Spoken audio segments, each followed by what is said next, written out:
Hello, good morning Kalkorets. Flex ko lang ang aming pang-ulam. Yan po ang aking nabili kahapon na bitukang mura na aking ihalbos.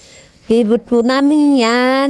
At lahat ng bata ay talagang nakain yan kasi lalo na pagka medyo malutong. So, yan ang aking paboritong ulam, bitukang mura. At saka nagluto din ako ng aking paboritong gulay. Yan ay ang pakbet. Pinak kahit hindi bet. Pakbet. O, diba? Nagkaroon pa ako ng ano. So, lahat ng gusto ko pag ako may extra budget, binibili ko. Hindi ko tinitipid ang sarili. At higit ginugutom. Hindi ako para magtiis. Kasi, yung pagkain ang source of energy natin.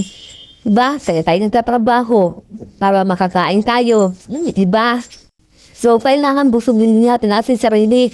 Huwag natin masyado, inaabuso na natin tataon sa sobrang trabaho eh.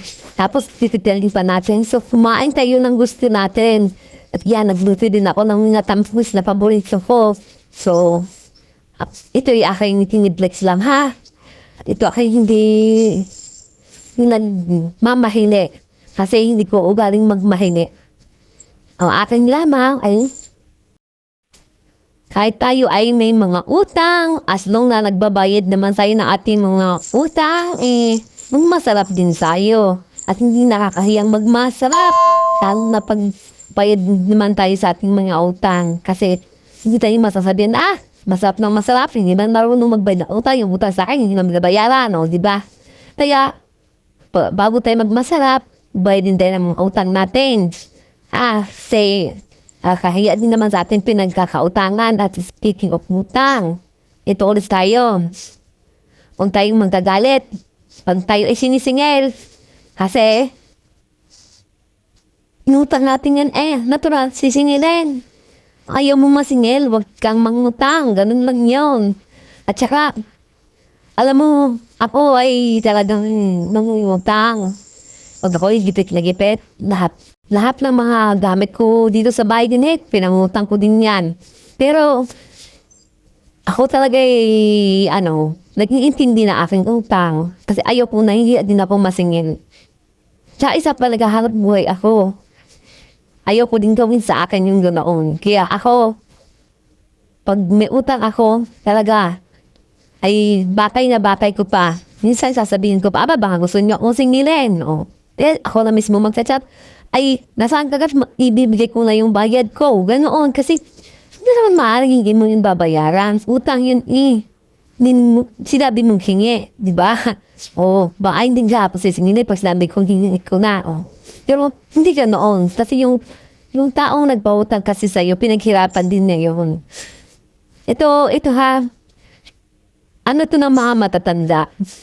Pag may usang ka, magbayad ka. Kasi mas lalong gagaan ang pamumuhay mo. Pag ikaw ay marunong magbayad ng utang, mas madali kang makakasimpong. Tandaan niyo yan talaga. Ako, ito based on my story o based on relate ito sa aking buhay. Palibhasa nga, dahil ako talaga ay nagigipit din. At marami din naman ako mga ambayan na din sa buhay. Pero pag ako ay nangungutang sa diya, talaga pag ako lang may bayad, nakikiusap ako. At pinapangakuan ko yun. At sinisigurado ko din yun sa aking utangan na tutuparin ko yung pinangako ko.